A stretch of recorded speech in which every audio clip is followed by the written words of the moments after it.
नमस्कार दोस्तों, grow with Anjani channel में आपका स्वागत है। दोस्तों, आज का जो टॉपिक है कि आखिर स्मॉल कैप फंड ज़्यादा रिटर्न क्यों देते हैं और ये fund large cap, mid cap की अपेक्षा लंबे समय में सबसे ज़्यादा रिटर्न बना के देते हैं। इसके पीछे क्या रीज़न है? और दोस्तों, क्या इस समय जो मार्केट का माहौल चल रहा है, इस माहौल में क्या हम लमसम कर सकते हैं? तो आइए दोस्तों, इस पे थोड़ा-सा चर्चा करेंगे, क्योंकि हमारे एक व्यूअर हैं जिन्होंने एक कमेंट किया था, प्रश्न पूछा था कि सर क्या हम इस समय लमसम स्मॉल कैप फंड में कर सकते हैं या नहीं कर सकते हैं? और आखिर क्यों ये स्मॉल कैप फंड सबसे ज़्यादा रिटर्न देते हैं? तो दोस्तों, आइए थोड़ा-सा समझते हैं। जैसा कि दोस्तों आप जानते हैं कि ल लार्ज कैप, मिड कैप और स्मॉल कैप, इन तीनों को ही मिला करके और भी जो सारे फंड बने हैं, जैसे फ्लेक्सी, मल्टी कैप, तो ये सारे मिक्स करके जो फ्लेक्सी और मल्टी कैप बने हैं, इन सारे फंडों की अपेक्षा आप स्मॉल कैप, जैसे कि लार्ज कैप जो होता है वो सबसे बड़ा होता है और सबसे कम रिस्की होता है, और उससे ज़्यादा थोड़ा रिस्की आपका इस मिड कैप होता है, और मिड कैप से ज़्यादा रिस्की आपका स्मॉल कैप होता है। तो दोस्तों, आइए उसको जानते हैं। जैसा कि आप देख रहे हैं, एक एक हमारे व्यूअर हैं, उनका एक प्रश्न था कि सर स्मॉल कैप फंड ही ज़्यादा रिटर्न क्यों देते हैं? तो उन्हीं को ये समझाने के लिए ये वीडियो है, उनको मोटिवेट करने के लिए। और क्या ये जो टाइम चल रहा है इस समय मार्केट का, इसमें हम लमसम करने का सही समय है? तो ये उनका क्वेश्चन था कि सर हम अभी इस समय अगर हम लमसम करना चाहें तो अभी करें या थोड़ा और इंतजार करें? तो दोस्तों, थोड़ा-सा आप समझिए कि आज इस हफ्ते, जो आपका इस हफ्ते आज जो क्लोजिंग हुआ, इस पे जो है पिछले 5 दिनों से 6 दिनों से लगातार जो है आपका मार्केट प्लस में जा रहा है, और आपने देखा कि कितना रिकवरी हुआ।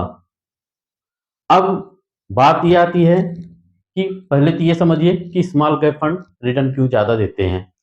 तो हम अपने व्यूअर को बताना चाहेंगे कि स्मॉल कैप फंड रिटर्न इसलिए ज़्यादा देते हैं क्योंकि ये बहुत ही रिस्की भी होते हैं, और जहाँ रिस्क होता है वहाँ पैसा बनता है। लेकिन उसके लिए आपको रिस्क उठाने की आपकी अपनी क्षमता होनी चाहिए, और आपका जो इन्वेस्टमेंट का नज़रिया है वो थोड़ा-सा लंबा होना चाहिए। क्यों? क्योंकि स्मॉल कैप में जो है आपका टाइम काफ़ी लंबा खींच सकता है अगर कोई करेक्शन आया तो।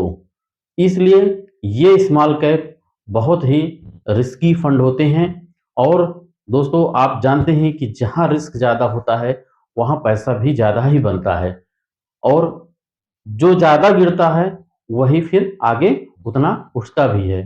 तो इस कारण से एक तो ये हो गया। बाकी दूसरा आप समझेंगे कि लार्ज कैप फंड वो फंड होते हैं जो देश की टॉप 100 कंपनियां होती हैं। जो टॉप 100 कंपनियां होती हैं उनके स्टॉक में इनका इन्वेस्टमेंट रहता है, और वही लार्ज कैप फंड होते हैं। अब 100 के बाद 101 टू फिर 250, यानी कि 250, जो आपके 101 से ऊपर और 250 तक जो होंगे फंड, वो आपके इस जो मार्केट की जो कंपनियां होती हैं 250 तक, वो कंपनियां आपकी मिड कैप कंपनियां कहलाती हैं, जिसमें आपका mid cap fund mid cap stock में अपना एक्सपोज करते हैं, अपना इन्वेस्टमेंट रहता है उनका। तो मिड कैप ये आपका हो गया, यानी कि 1 से 100, टॉप 100 कंपनी, उसके बाद 101 से 250 यानी 250 तक आपका मिड कैप हो गया। उसके बाद 251 से जितनी भी आगे कंपनियां हैं वहां पे आपका स्मॉल कैप ही कंपनी है। अब दोस्तों इस समय देश में लमसम 5000 के आसपास का स्मॉल कैप अपनी कंपनियां हैं, और अपना जो 251 के बाद की जितनी कंपनियां हैं, यानी कि फंड मैनेजर को आजादी रहती है इतनी सारी कंपनियों में से वो अपना स्टॉक सेलेक्ट करें। तो वहां पे ज्यादा ऑप्शन है तो ज्यादा फंड मैनेजर को आजादी रहेगी, और आजादी होने के नाते जहां पे ज्यादा कंपनियां हैं वहां पे जो है आपका पैसा बनने का चांस ज्यादा रहता है। और मिड कैप में आपका वही 101 से आपका 250 तक। और लार्ज कैप में आपका देश की जो 100 टॉप कंपनियां हैं वहां पे उनका पैसा इन्वेस्ट होता है, लगा रहता है स्टॉक में। तो वहां 100 ही कंपनी है, यानी कि 100 और 100 के बाद जो आपका ये 250 आ रहा है, ये 150 कंपनियां प्लस आपका जो 100 और 150 छोड़ने के बाद जो है जो आपका बच रहा है वो सारी स्मॉल कैप कंपनियां हैं। और स्मॉल कैप का जो क्षेत्र होता है वो बहुत बड़ा होता है, वहां पे 4 से 5 हजार कंपनियां रहती हैं जिनके स्टॉक रहते हैं, और वहां पे फंड मैनेजर को काफी आजादी रहती है कि किसी भी कंपनी का स्टॉक वो कहीं भी इन्वेस्टमेंट करते हैं। तो इस तरीके से स्मॉल कैप में आपका, और कभी कभी तो और गिरावट भी जब होती है दोस्तों तो स्मॉल कैप में सबसे ज्यादा होती है, लार्ज कैप में कम होता है, उसके बाद लार्ज कैप से मिड कैप में उससे थोड़ा ज्यादा होता है, और मिड कैप से स्मॉल कैप, यानी स्मॉल कैप आपका काफी ज्यादा रिस्की फंड होता है। जब गिरते हैं तो सबसे ज्यादा स्मॉल कैप ही टूटते हैं, और लंबे समय में रिटर्न जब बनता है तो आपका स्मॉल कैप में ही रिटर्न सबसे ज्यादा बनता है, क्योंकि इनका स्मॉल कैप का दायरा जो है काफी बड़ा होता है। इस कारण से जो है बाकी और भी फैक्टर हैं जिन कारण से आपका बनता है, लेकिन बहुत ही पेशेंस रखने की जरूरत होती है, बहुत धैर्य रखने की जरूरत होती है, और आपका जो लक्ष्य है, गोल है, वो डिसाइड रहे, और तभी लंबे समय में आपका रिटर्न, क्योंकि स्मॉल कैप जैसे बताया हमने कि रिस्की होते हैं तो कभी भी करेक्शन आ सकता है। अगर करेक्शन आया तो स्मॉल कैप में नुकसान भी झेलने के लिए आपको ही तैयार रहना पड़ेगा। तो इस कारण से जो है आप अपने हिसाब से अपने वित्तीय सलाहकार से राय मशविरा करके आप अपना इन्वेस्टमेंट करिएगा। मेरा ये वीडियो सिर्फ आपको जानकारी के लिए, आपको मोटिवेट करने के लिए, इन्वेस्टमेंट करने के लिए, और आपको जानकारी के लिए ये हमारा वीडियो है, जिससे आपको जानकारी मिलती रहे और आप मोटिवेट होते रहें। अब दोस्तों बात आती है कि क्या ये टाइम लमसम करने का सही है।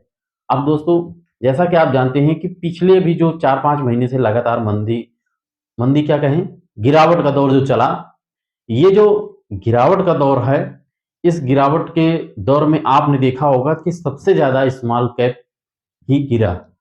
स्मॉल कैप आपका लमसम कई कई ऐसे ऐसे फंड हैं जो कि आपके 25% तक गिर गए हैं, लेकिन अमूमन ये माना जा रहा है कि लमसम कि आपका 15 से 20% का गिरावट स्मॉल कैप में हो चुका है। तो दोस्तों अब आपकी अपनी स्वेच्छा के अनुसार है कि आप किस फंड में इन्वेस्टमेंट करें। बाकी तो मौका इसलिए है कि जो अभी गिरावट के दौर से हम लोग थोड़ा सा उतले हैं कि 4-5 दिन से हमारा काफी रिकवरी हुआ है। इस 4-5 दिन में आपने देखा होगा कि स्मॉल कैप सबसे ज्यादा रिकवरी किया, और इस वजह से जो है आप जो है जब गिरावट उसमें ज्यादा है तो आप इन्वेस्टमेंट अपने हिसाब से जो आपको सबसे सस्ते में मिल रहा हो, एनएवी सस्ते मिल रही हो क्योंकि आपको यूनिट जहां ज्यादा मिले आप वहां इन्वेस्टमेंट कर सकते हैं। बाकी आप लमसम करने का तो मौका है, क्योंकि आपको जो मार्केट से सामान माल मिल रहा है वो आपको सस्ते में मिल रहा है, और मौका ही मौका है। आप अपनी इन्वेस्टमेंट की स्ट्रेटजी धीरे धीरे बढ़ाते रहें, और अपना हिसाब से आप लमसम टॉप अप करते रहें। और दोस्तों निवेश को अपने एसआईपी को और लमसम को या टॉप अप को आप जो है कंटिन्यू रखें, तभी दोस्तों लंबे समय में आपका वेल्थ क्रिएट करके देगा। अब दोस्तों ये रहा मेरा वीडियो। अगर मेरा वीडियो अच्छा लगे एक लाइक करें, शेयर करें, कमेंट करें, और कोई भी क्वेश्चन हो तो आप हमारे वीडियो पर कमेंट कर सकते हैं दोस्तों। जय हिंद, जय भारत।